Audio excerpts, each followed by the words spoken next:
Have you ever found yourself unable to focus on work because you're waiting for a text back? Do you analyze every word your partner says, looking for hidden meanings? Does your entire sense of happiness feel like it's dependent on their attention and approval? If this sounds familiar, you might be experiencing relationship obsession. It's that overwhelming, all-consuming anxiety that takes over your life and, ironically, pushes the very love you crave further away. But here's the most important thing to know. How to stop being obsessed in a relationship is a learnable skill. It's a journey back to yourself. This isn't about blaming yourself. It's about understanding the patterns and learning the practical steps to break free, reclaim your peace, and build a healthier, more secure love. First, let's be clear. Obsession is not love. In fact, it's the opposite of a secure, healthy partnership. Think of it this way. Love feels like safety, trust, and freedom. It's additive. It adds joy to your already full life. Obsession feels like anxiety, fear, and control. It's draining. It consumes your life, leaving little else. When you're obsessed, the relationship becomes the sole source of your validation. Your self-worth gets tangled up in their texts, their affection, their plans. This often stems from an anxious attachment style, a way of relating formed early in life that makes you hypervigilant to any sign of rejection. But whether it's attachment or just patterns you've fallen into, the result is the same. You lose yourself. The goal of this guide is to help you stop being obsessive in a relationship and start building one that is truly fulfilling. To fix the problem, we need to briefly understand its roots. You aren't crazy or needy. These feelings come from real places. The most common drivers of relationship obsession are fear of abandonment. This is the big one. It's a deep, often subconscious belief that you will be left and that you couldn't handle the pain. This fear makes you cling tighter, which can smother a relationship. Low self-esteem. When you don't fully value yourself, you look for someone else to do it for you. Your partner's compliments become your validation, and their criticism or silence feels world-ending. This is why learning how to build self-esteem is crucial. Loss of identity. Slowly, without noticing, your hobbies, your friends, and your goals have taken a back seat. Your world has shrunk to the size of your relationship. There's no you outside of them or us. Craving control and certainty. Anxiety thrives on the unknown. So you try to manage your anxiety by trying to control your partner, their time, their communication, their actions. You seek constant reassurance, a temporary fix that never addresses the underlying worry.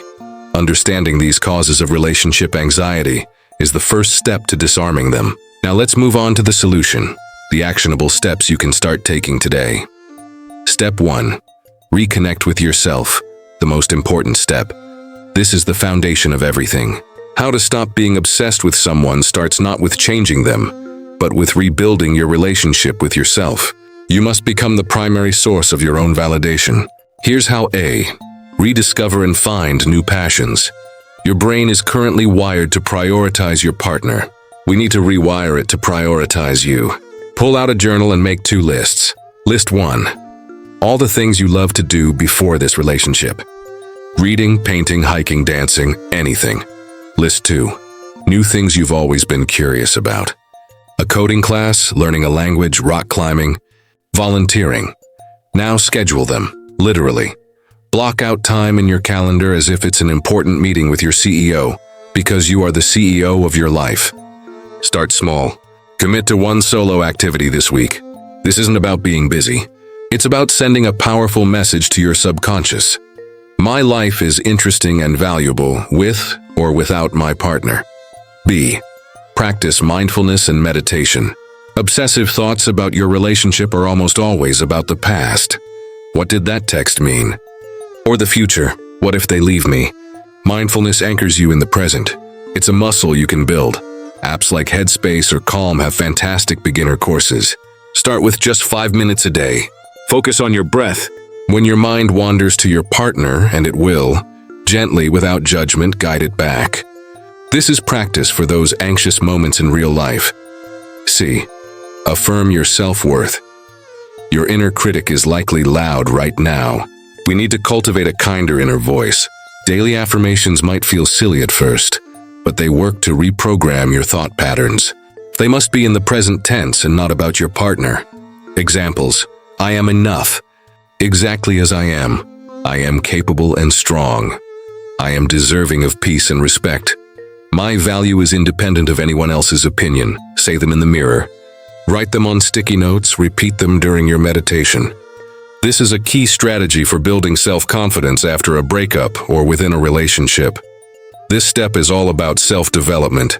The more you invest in yourself, the less you need from your partner, and the more you can healthily choose to share with them. Step 2. Create healthy boundaries for you and them. Boundaries aren't walls. They are the rules of engagement that protect your mental health.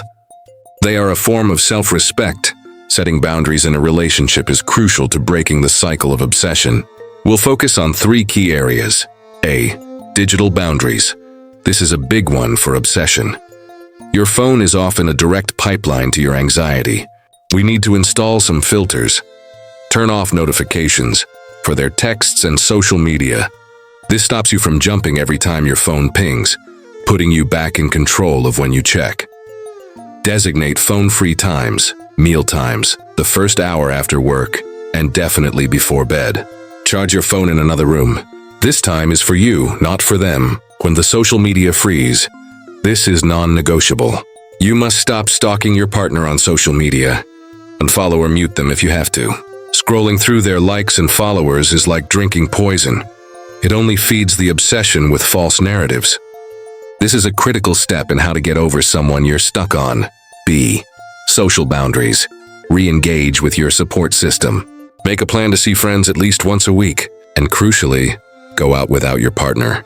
Have conversations that aren't about your relationship.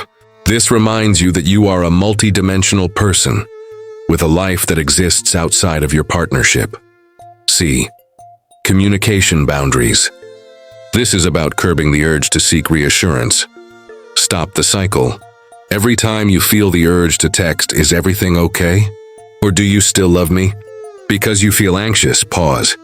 Recognize this is the obsession talking, seeking a quick hit of relief. Self-soothe first. Before texting them, use a mindfulness technique. Breathe. Ask yourself, what do I need right now? Often the need is for comfort, which you can learn to give yourself. Constant reassurance-seeking places an unfair burden on your partner and ultimately pushes them away. Boundaries create the space for a healthier dynamic to grow. Step 3. Challenge. Your anxious thoughts. Your thoughts are not facts. Obsession is fueled by a stream of cognitive distortions, catastrophic stories your anxious mind tells you.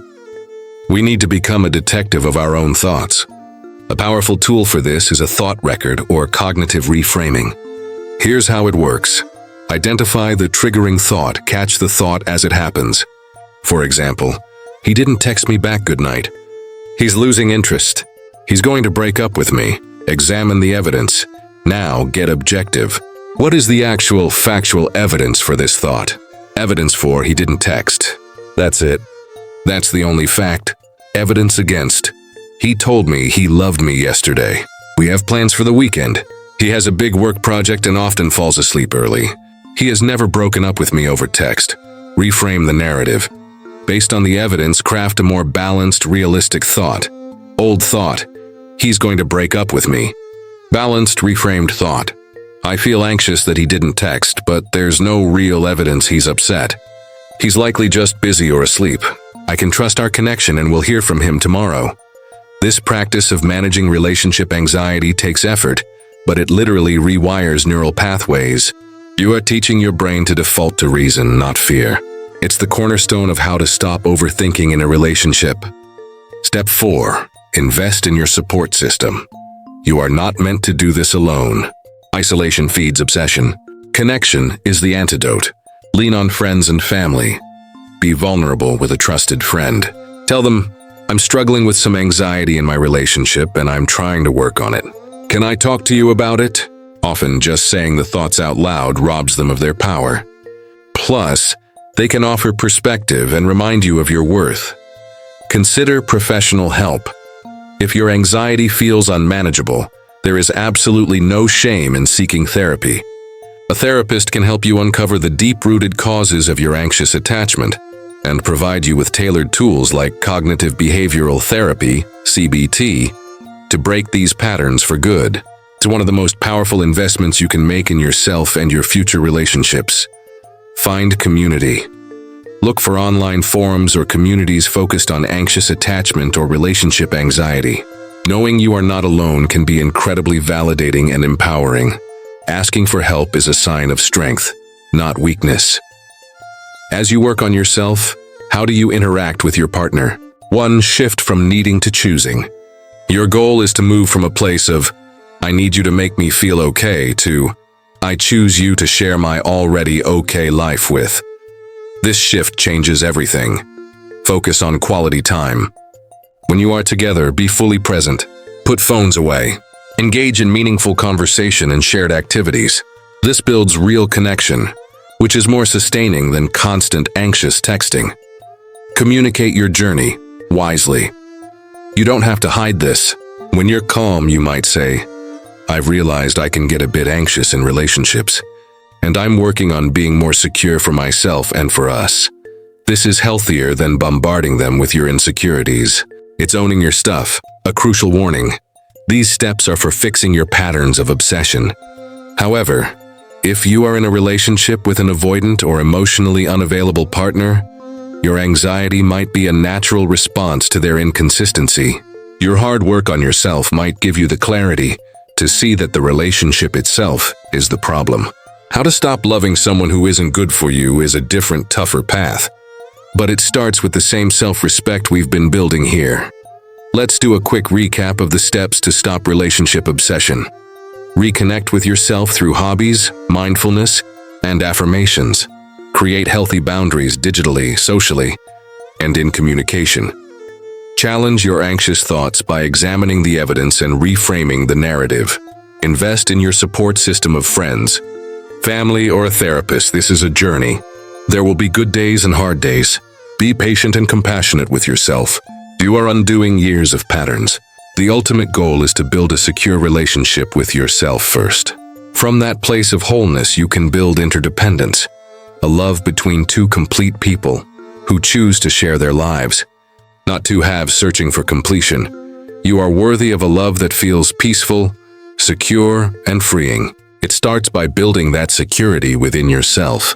If this guide on how to stop being obsessed in a relationship resonated with you, please let me know in the comments below. Which step are you going to try first? Sharing your intention can make you more accountable. If you found this helpful, please like this video and subscribe to the channel for more content on building healthy relationships, improving your self-esteem, and mastering your mental health. Thanks for watching.